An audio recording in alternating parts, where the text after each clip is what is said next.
Well, thank you all so much for having me. This actually works out really well for me because I'm in this process where I just finished this one project, this book project, which I'm going to talk about today, and I'm really excited and really proud of.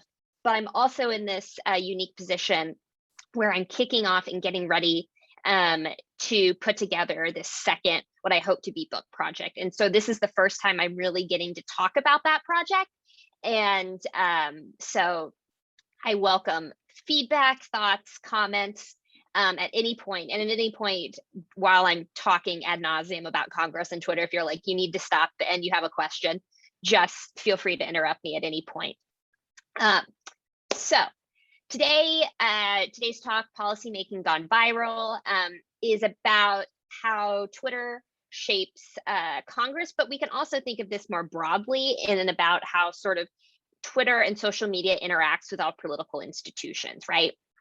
So one of the things we tend to think about is sort of the political back and forth horse race when it comes to Twitter and social media, right? Things that we would consider like not so nice, right?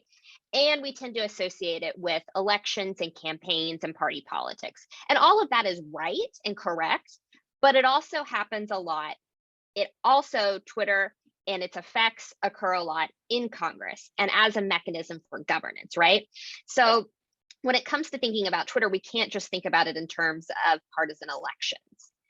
So the way that I think about Twitter is how it affects our institutions and policy making. So, right, like we also have a lot of tweets that talk about what legislation is coming up, what policies people are talking about, the issues that matter for constituents.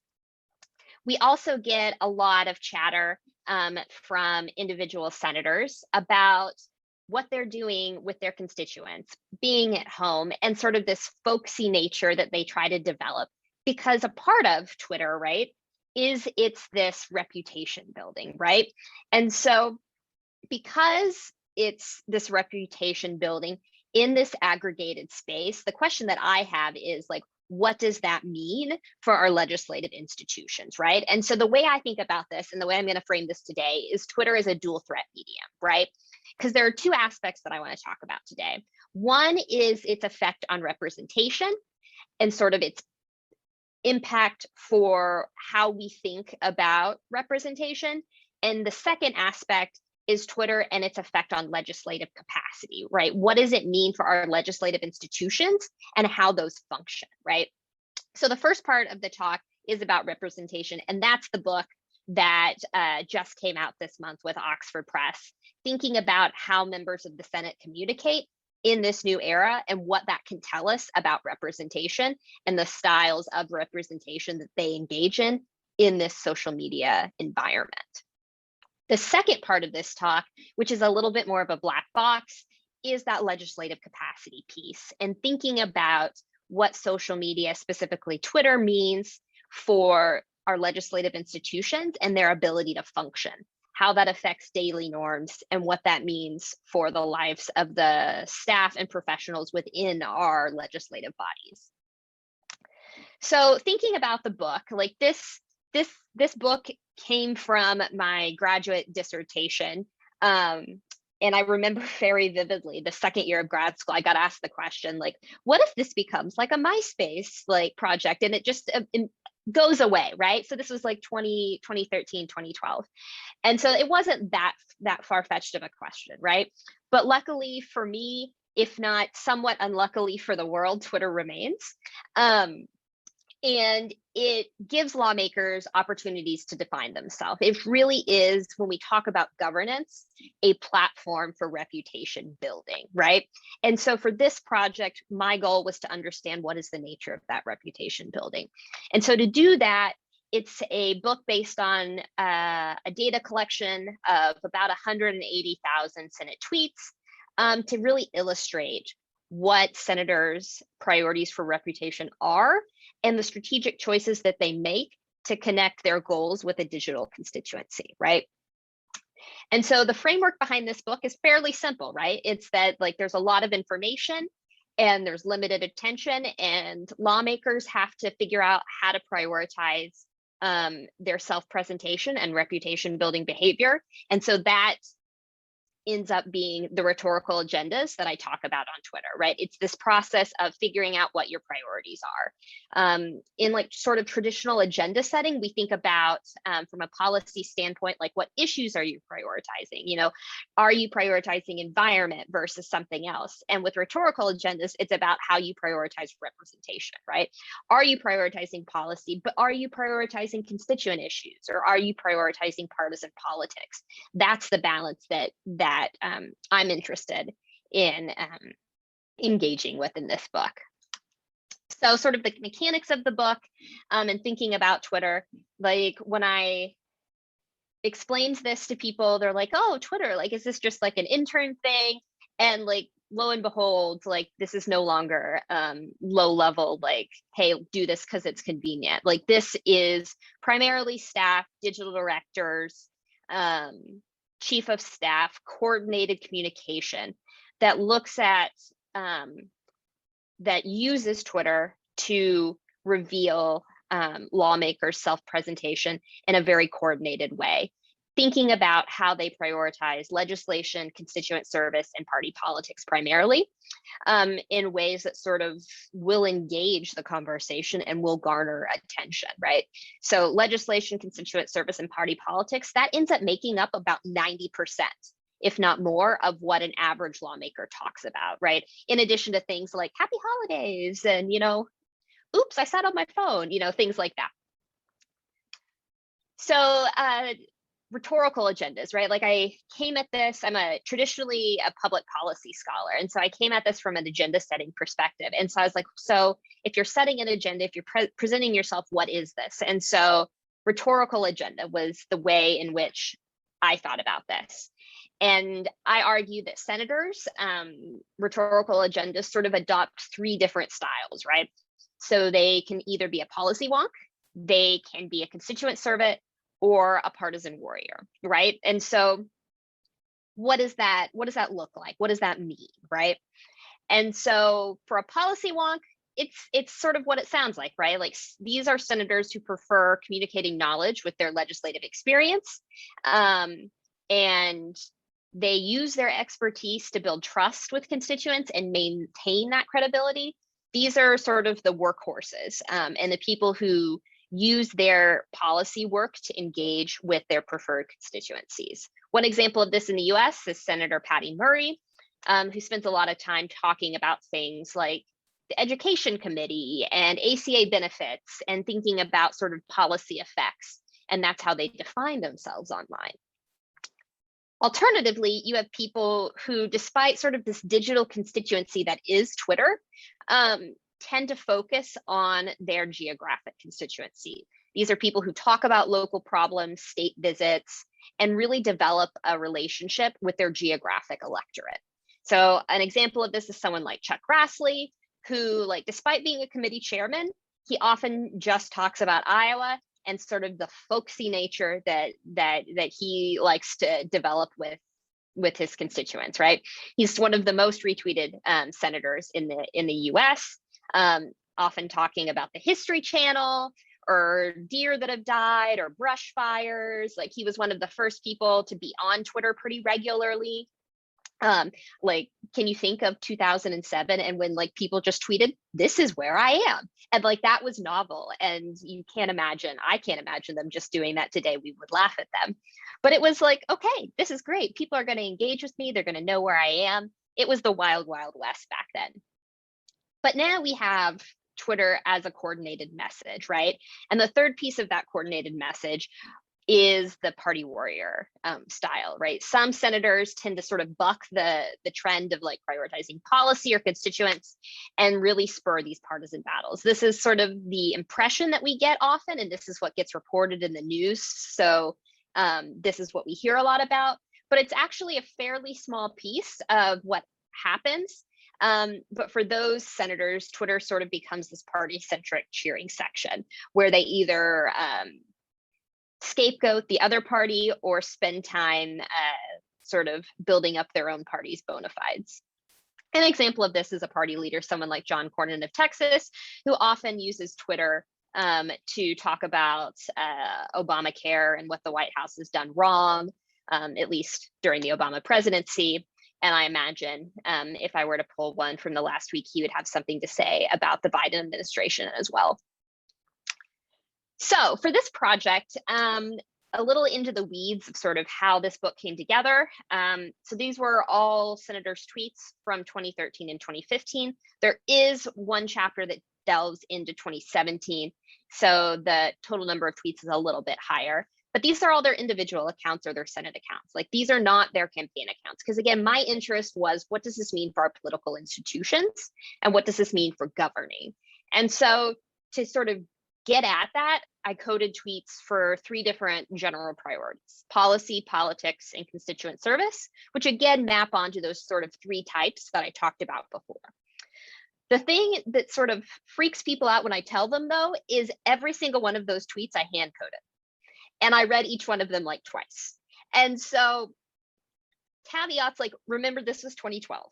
We had automated methods, but it's not where it is today. Okay, so that part is important. And 2, there's a lot of variables here that automated methods don't really easily pick up, right? Like, the question I always give people is like, okay, I studied the Senate, right? The word nuclear has 2 very important meanings. And so, like, there are very distinct like patterns that have to be taken into account. And so at the time, hand coding, best way to do this project. Actually really proud that this project that I began as a grad student is now been the training set for public policy on Twitter for like half of the stuff that's been published recently. Like, if there's been a project that automated policy coding on Twitter, there is a non-zero chance that it was based on that data set of tweets that I hand coded in grad school. Had I known that was going to be the case, I might have made some different choices along the way. But while I haven't been an APSR, my data has. So that's always a real bonus to think about at the end of the day. And so sort of some top line graphs from the book, and I think this is sort of one of the big takeaways, is to give you a sense of how members of the Senate reputation build online, right? This is the lion's share of what they're talking about. It's policy, and then it's local stuff, and then it's partisan. Obviously, these don't add up to 100 because the way I coded it, people talk about more than one thing at a time, right? Like, you may be talking about the policy implications of something for your state, or you may be talking about the fact that Obamacare is terrible and the Democrats are doing a bad job with Medicare or something. Like, you balance the policy and the politics. So you can do more than one thing at a time. You could sort of do all of this at once, and some do a pretty good job, but more than not, people sort of fall into specific types, or at least use one type of priority more than the average senator. And that's sort of how I defined who becomes a wonk versus a servant versus a warrior. So instead of giving you a bunch of coefficient plots that they're in the book, they're lovely, I sort of figured I would sort of pull out like the highlights for you. And so the question then becomes, so we've identified these 3 styles, but what affects which style you adopt, right? And so the leading cause of sort of what constrains you by your style is your perceived constituency, right? Like, who are the people that you're interested in engaging with? And that constituency, regardless of whether that's true or not, but who you perceive that to be, will define the type of rhetoric that you use and the type of rhetorical agenda you develop, right? So for a policy wonk, that tends to be policy-based constituencies. These are going to be Democrats or chairpersons of a committee, people who engage and people who are known for engaging in policy, right? This Democrat versus Republican trade-off ties a lot to Hopkins and Grossman's idea of special interest-oriented Democrats and ideology-oriented Republicans. And so we see that play out on Twitter, where Democrats tend to get into the political weeds just a little bit more than a Republican would when presenting themselves online. For constituent servants, these tend to be people who see their constituency as geographic. despite the sort of digital nature of Twitter, they still see that as their primary audience, and thus they engage in that way. So those tend to be more electorally vulnerable members and rural state senators. So people who really value that close connection rather than sort of building off a national digital brand. The third way is party warriors, who, again, it's fairly obvious, I think, partisan constituencies. And again, this sort of plays into party leaders. And then the other piece of that that I have a couple papers on is the asymmetric nature of party warriors. It tends to be controlling for party leaders. It tends to be a Republican that will identify this way. Not because they're necessarily more negative, but again, because they are good Pied Pipers of the party's message, right? They ride or die for the Republican Party.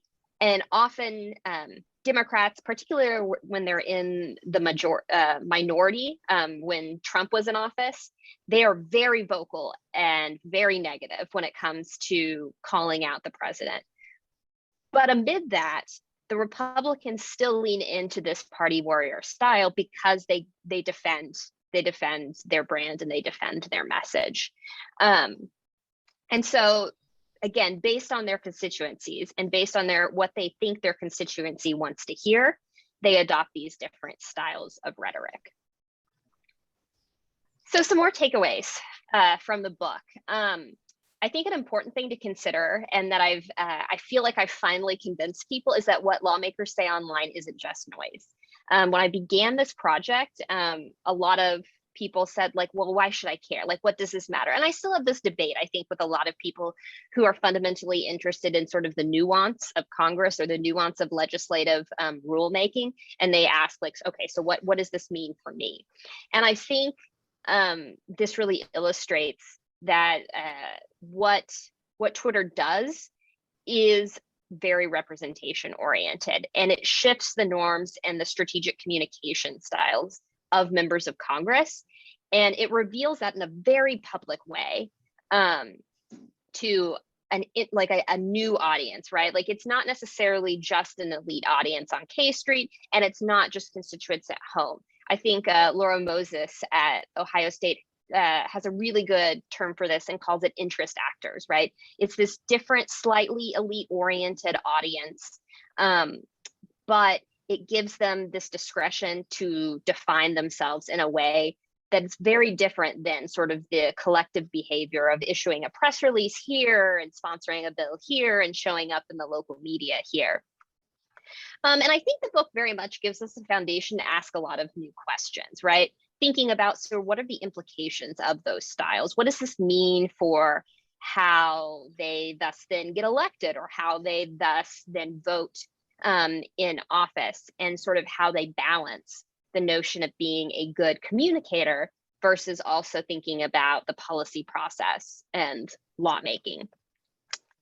And then, a couple more things, like, obviously, I believe that representation is shaped by patterns and norms associated with Twitter and social media, because it has been developed as part of lawmaker and their staff's communication strategy, thinking about it like a firm.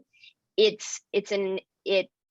is more than just a vehicle, right? Like, it gives you a platform for the message, but because that platform has an audience attached to it, it also shapes the message as well. And so those last couple of pieces, right, thinking about the nature of Twitter and what it does and how it works in an office, these are the questions I always got when I was presenting this project the first time. Anytime I presented this book or this work, I got sort of the question of, well, then who's actually doing the tweeting, and what does that look like, and what does that mean? And so that line of questioning spurred this second project, which I'm really excited about, because it tackles what I call sort of behind the scenes, right? We can see sort of the result of senators or any lawmakers' Twitter behavior and draw conclusions from that. But what we don't have is a really good sense of the motivations behind that and what it means for the inner workings of Congress. And this is also my attempt to convince them that it really does matter. Like, if I can't convince you that it matters from a representation side, then maybe I can convince you it matters from the inside. And so this second book project, Congress Gone Viral, Understanding the Digital Information Game, thinks about social media as a test of congressional capacity. And so the fundamental question here is, how does social media and this heightened flow of information affect the norms of Congress? And so how do I get at this question? And luckily, I have had the opportunity to interview probably about 50 people who work in and just off of the Hill to understand how social media and the current media context shapes their daily dialogue on the Hill, and how Congress sort of adapts to the way information moves through the institution because of that. I began this project in February of 2020. So like any good project, I thought, oh, this is a great time to do this. And then COVID hit. And so luckily, people have been kind enough that I've been able to do most of this over Zoom and over the phone. But I also don't recommend starting a project like this in the middle of a pandemic. Nor do I recommend writing a book in a pandemic. But again, like that's how it works. So here we are. So a lot of what gets associated with Congress and Twitter is sort of lawmakers and what they say and their comments. But there is this daily dialogue that goes on in Congress, and I imagine other legislative bodies, that has a viral nature to it as well, right? So we have a lot of staff engagement. And what I mean by that is you have communication staff, office staff, who are also on this platform, both trying to shape the narrative, but also catalog the daily norms of Congress. And so this one example is by a communications director in the House who had tweeted out like what Republican staffers were doing. They were playing beer pong in the halls during COVID, right? And so you have sort of this congressional culture that goes viral as well, in addition to sort of the lawmaking and representing. You know, you have other staff members that are using Twitter to really talk about the institution and what that's been like over the last year or two. And then the other aspect of this, and there are many, is that you see the notion of a Twitter statement, right? We see, instead of necessarily just going through the process, giving people a heads up or making an announcement online, we see time and time again that, you know, in regards to Brett Kavanaugh's confirmation, someone makes a statement on Twitter. And you see that then regurgitated on MSNBC or in the local news. You see journalists talking about people haven't been alerted before a statement was blasted out on Twitter.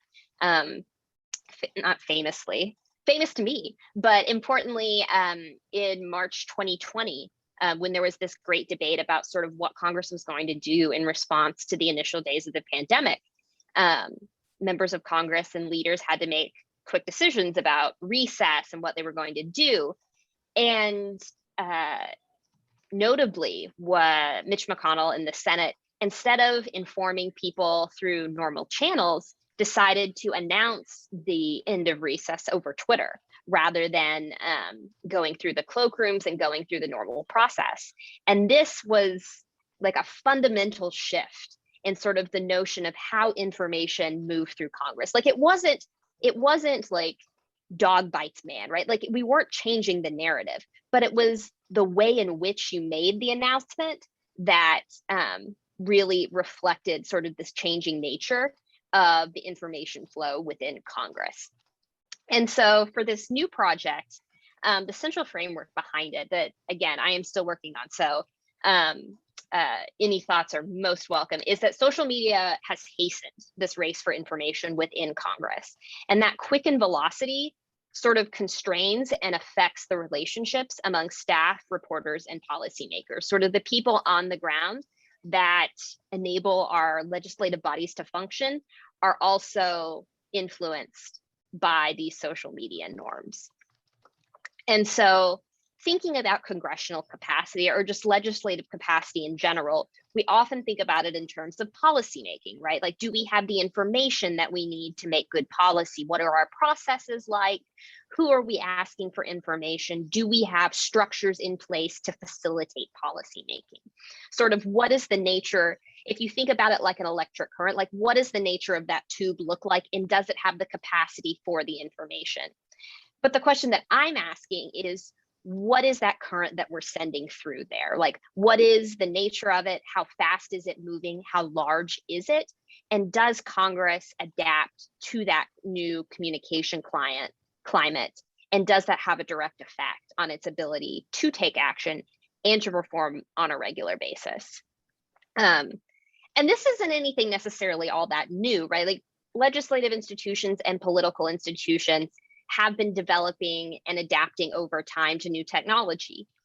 You know, we saw this, and a lot of people note, sort of in the nature of Congress, the role of satellite trucks and the ability to be able to have lawmakers comment rapidly on issues really changed the game in the 1990s. And now again, we're seeing social media sort of do that again, forcing us to sort of reassess how this new information world affects our capacity, and whether or not that's sort of sustainable in the long run. So I talk about the way that Congress gets challenged in its capacity in three important ways. So the first is that the persistence of information means that constant engagement by all tests the ability to respond, and you aren't able to filter out the less important news and also remain on top of the narrative, right? There's this consistent engagement that, one, burns out a lot of press people, and we've seen that particularly over the last year, where that position in Congress especially has a lot higher turnover rate. And then trying to figure out what is important when you are paying attention is increasingly difficult. The rapid pace of information more broadly tests the ability to maintain communication and legislative norms. For example, are you able to engage with members after a hearing, or are they just going to go away and respond to an email later?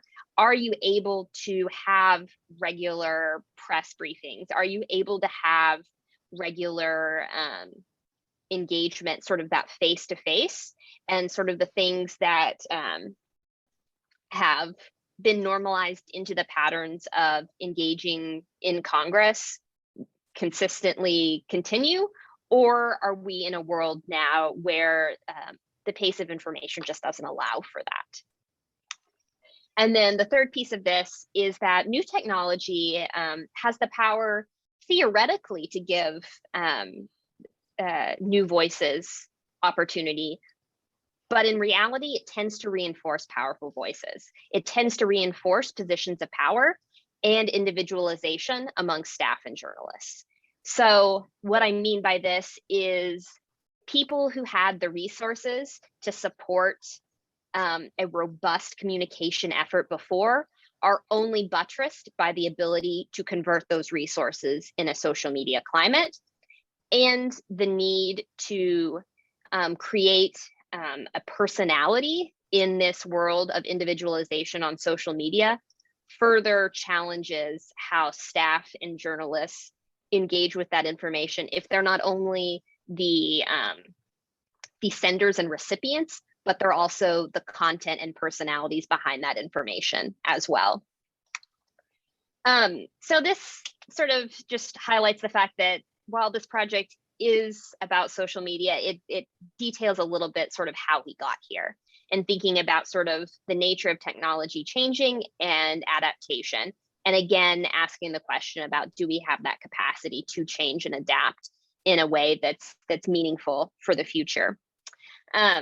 This is a process that staff have been engaging in for years, and so it's not new, and it hasn't cropped up overnight. But there are new challenges, right? The challenges of misinformation. And instead of a 24-hour news cycle, the minute-by-minute news cycle really puts a new strain that we really haven't seen before. And On top of that, while I didn't anticipate asking this question, thinking about how COVID-19 sort of added additional fuel to that digital fire, in forcing people into this virtual space, um, really has important implications for sort of what things look like after the fact. Like, will we live in a world where hearings can and will be virtual, or we will go back to in person only? Will we live in a world where people are communicating primarily over email or by text message, and members no longer make themselves available in the hall for comment? Those sorts of questions, they're important for how those professionals in Congress do their job, but it's also important for how and when information gets exchanged. So for this project, whereas the first one was very data driven, and if you have questions about sort of the data collection or the data generation process, I am happy to talk about that. But this one is primarily interviews. As I mentioned before, 50 plus interviews with staff and journalists. There will be some social media data and also some archival stuff. I've found that things like hearing and witness testimony also really reveal what this information game looks like and sort of the nature of technology, particularly given that the heads and CEOs of a lot of social media and digital media companies have recently been in front of Congress. God bless Senator Blumenthal and his questions about Finsta. But to do this, I did this from a snowball sample of semi-structured interviews with a list of questions that then allowed for follow-ups. And so as it currently stands, it's about a third press staff, a third journalist, and a third office and or specifically policy staff. And a pretty solid gender balance in this as well. Congress is not super diverse racially, and so as such, my sample is not super diverse in that regard, but it is more representative than Congress itself. So I was proud of that finding there. For this project, I'm able to start pulling out clusters. I'm sort of in this process, so this is fluid and is probably likely to change. But right now, the sort of 4 clusters that are emerging are, one, sort of this 30-year transition in digital technology and sort of how social media has gotten to where it is and sort of what its origins were. The individualization and centralization in digital communication, thinking about sort of how communication, particularly in congressional offices, has now funneled exclusively through the press staff, rather than turning to policy staff for policy questions or routing other things to different parts of the office, really centralizing everything to provide a level of control. Thirdly, sort of the collaboration and capacity test. The collaboration piece, particularly important for policy staff.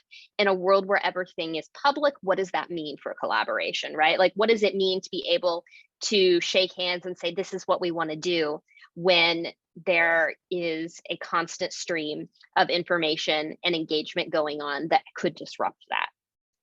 And then the fourth piece being sort of this audience-driven information sharing, the public nature of this, and the fact that your audience then serves as a source of power and legitimacy on Twitter, particularly when things like proximity aren't available to you at that time.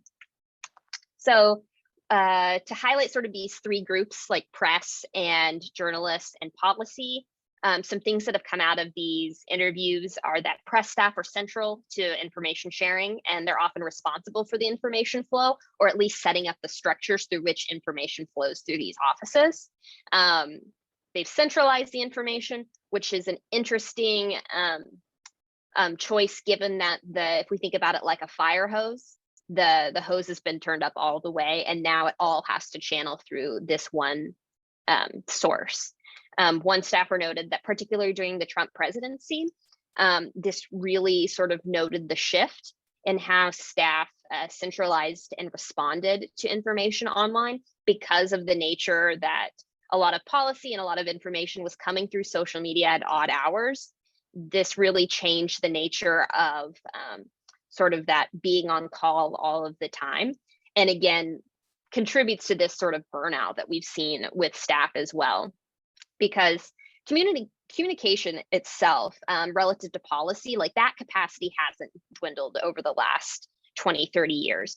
But the problem is the demands on it also haven't dwindled. So, right, you've at least been consistent in the staff and the resource that you have for this, but the demand has increased tenfold. And so trying to figure out what that difference looks like is really important to understanding the nature of congressional capacity in and of itself. For journalists, they are central to this information flow, and their jobs are fueled by Twitter, and they also contribute to it, right? One reporter talked about that social media is nonstop, and Twitter is where their universe exists. There is a daily dialogue that most journalists who are regularly covering the Hill participate in and feel like they have to participate in, because they themselves are then encouraged to build a reputation online, just like a policymaker, to again confer legitimacy and power. And those relationships, in addition to COVID-19, really fundamentally changes a lot of things, because for journalists, it was the fact that they saw them every day. They were there in their face. They could build up this legitimacy. They built relationships. They waited in coffee together. They went to the bathroom together. You know, it's this proximity that pulls you in and makes you a part of this community. But if you no longer have that, or if that's no longer valued, is it the number of followers that you have on Twitter? Is it the type of followers you have? How many retweets do you get? Is that what determines if and when I should talk to you? And so that's a fundamentally different source of influence than previously considered, right? There's always been a difference between being, you know, a lead reporter for the New York Times and maybe being a regional reporter for the AP. But some of those differences are magnified and then the die sort of recast on social media. And then the last piece is the policy staff piece. And I think this one's the most interesting because it's the least obvious, in the sense that they're not directly in charge of the message. However, the content of that message is their charge. And so where information is cycling at a fast pace, that has an effect on lawmaking, right? We're in a party polarized institution where updates can derail negotiations. Professor Jim Curry actually testified last year in the Modernization Committee about how information gets tribalized, and that in and of itself can derail the policy process. And there's no better place to find tribalized media and networks than on Twitter. And so the ability to write policy gets constrained. But also when you're doing it in a public space, how you write policy that is both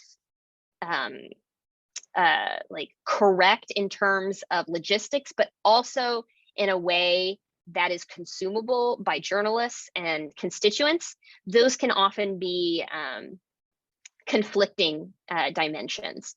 And we know that policy rhetoric accounts for, based on the last book, more than half of the tweets sent out by Congress. And if policy is at the heart of what they're sending out, that relationship between policy staff and messaging staff is really important, and it will have sort of these downstream effects. So I will start wrapping up there. Sort of the next steps with this project are to complete the final round of interviews that I'm doing. I've got a buttload of transcription to do. And then build out themes again from those data clusters. I'm hoping to supplement some of it with social media data from journalists and staff. And then, to be very blunt, I just have to write the damn book. So any comments or questions, I would welcome them and I love them, but I also thank you so much for letting me take up your time and talk about this. Thank you so much. Thank you so much, Annelise. This was such a pleasure. Feel free to raise your hand if you have questions. Seeing none immediately, I'm going to go ahead and ask mine. So are you seeing any examples of, I'm trying to think how to describe this, offices of Congress people that have actively worked to control the way in which information and reactions from Twitter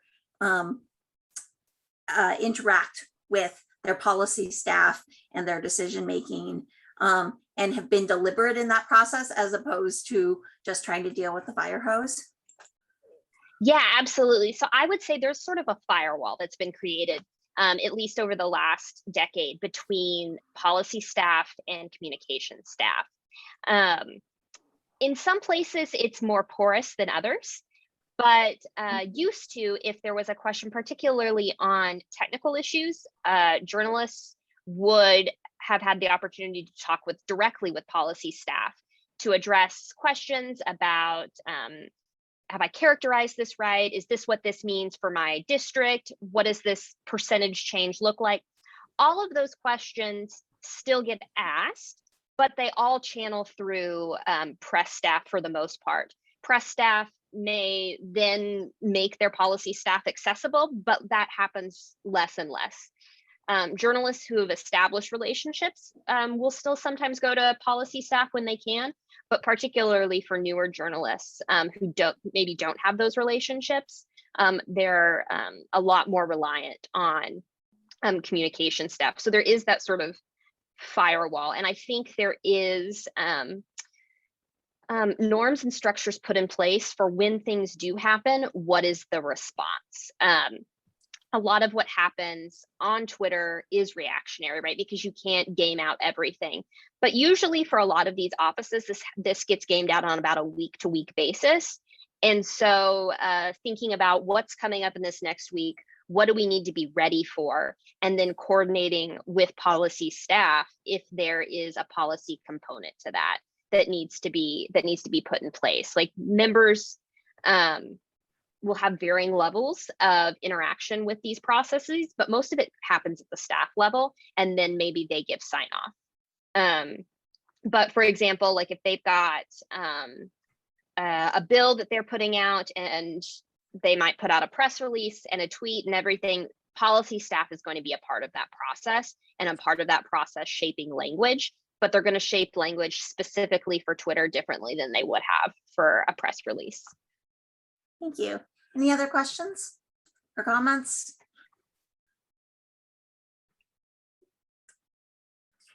Yeah, Cliff. Thanks for the great presentation, Annelise. It was really interesting from a lot of different perspectives. And I'm sorry if you'll allow me just to ask a technical question. First of all, I tip my hat to you for the amount of coding you did on the first project. I can't even imagine. I wanted to ask you, if you were to do a project like that again, having the experience you have now, how would you approach the coding of the tweets? Okay, so in a number of ways. So there were a lot of different aspects that I coded for. So the policy aspect of it, that would definitely be automated. So we actually used the tweets that I coded, and I did a project with Libby Hemphill and a grad student at Michigan, and use a Bayes classifier to be able to classify. And so that's one way to do it.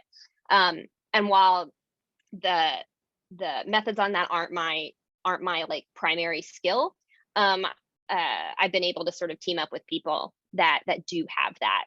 And I think that's one way to do it. I've also worked, and am currently working on, a project that uses a dictionary-based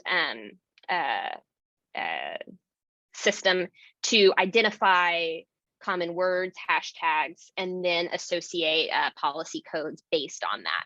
So I've been at least doing this from a supervised perspective, where I know what the categories are. I've been using the policy agendas topics for, at least for consistency and reliability, rather than a topic model approach. But that's also, an important way to go if that's sort of the nature of what you want to see. But so I think those either one of those I would have done differently. For things more mundane, like is there a reference to a bill here? Is that would have taken a little bit more thought and consideration. Like concepts like credit claiming, like that's a hard one. I don't know what I would have done with something like that, because it's a little more nebulous than like identifying an issue. Partisanship, that would have been really easy had I thought a little bit more about it, because it's simply sort of identifying party and party leaders, and like that's an easy dictionary decision. So there are some that I would have had questions about how to do and whether or not you could do them in an automated fashion. I may just not have done them, but sort of the advice I've always been given that I think is good is always have too many variables, and then if you need to aggregate them later, you will. And that's sort of what I did. I aggregated things later. And there's certainly things I collected that I don't use now. And I'm like, why did I do that? But you know, you don't know. So the policy aspect definitely would aggregate it. And same with the partisanship. Yeah, I think it's like that constituency service piece that would have been a little bit harder, given sort of the credit claiming nature of it. But let's just say this project would have been very different had I started it, even like 5 years later. Like when I started this project, like there were like websites that you could go and just like download CSVs of Twitter, because like the Twitter API like wasn't a thing. There was no R-tweet. Like it was like there were CSV files where things were copy and pasted. Like it got better. But yes, I would do so many things differently. And one reason why I would never do a project similar to this again, because it just took way too much time. And it's because I don't have a good answer to your question, I'm not going to try repeating it. Sorry, can I ask one quick follow-up question? Because it's a really helpful sort of elaboration of your thinking. You said things get better, and that I understand in terms of the sort of data pipeline is better, but I also wonder if you think that things are somehow worse in a way because the Twitter API is so much more constrained. Unless you have an enterprise API license, you're actually able to access far less than you would have been when you were doing your research. Right, absolutely. So yes. So I think it's kind of a river deep and wide question, right? So like when I was doing this, it was deep, but it was a very narrow river in the sense. But now we've got like it's a lake, right? But it's like 5 feet. And I think these sort of constraints are often more realized on platforms like Facebook. So I think that constraint is a little bit more, and I've done some stuff on Facebook, like through like CrowdTangle. So the problems inherent to that, I think, are a little bit more sort of in the day-to-day data. Twitter, it's a little harder to specify like what the bias is necessarily. But there definitely is some. And so I think with social media data, I've accepted a level of messiness and noise in that regard. Like I always say that it's like, it's not noise, but there is some, but it's in that data collection and sort of data generation process. The thing that reassures me is that because we're dealing with hundreds of thousands, if not millions of data points, some of that, just because we're dealing with so much, I feel a little bit more reassured in that we're not dealing with like a sample of 5,000. Like I would feel differently if I was dealing with fewer observations, just given the nature of like bias and error. But yeah, like I think that is a question that sort of anyone who does communication research is trying to wrestle with right now, is trying to figure out like what is the skew or the tie to what's available, and what can we draw from things where we know what's available isn't necessarily the full corpus of what exists in the world, and sort of how valuable is that. I mean, I still very much fall in the camp that like there is valuable information to learn, even if it's not complete, and even if it is incomplete in a specific way. But a lot of the questions that I ask are, is this a Republican thing? Is this a Democratic thing? And a lot of that hasn't necessarily popped up in sort of what's available. Now questions about like when you start asking questions about retweets and followers and network, that I think it becomes an even bigger and critical question about sort of what's missing, because sort of the scope and size of the network is inherently tied to sort of those questions that you asked.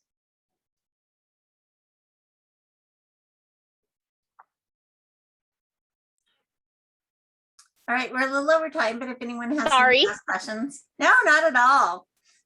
People drop off if they need to, and everyone's hanging on because we're really fascinated with what you're saying. All right, hearing nothing. Have a wonderful Thanksgiving, everyone. Thank you so much for joining us. Thank you so much for having me.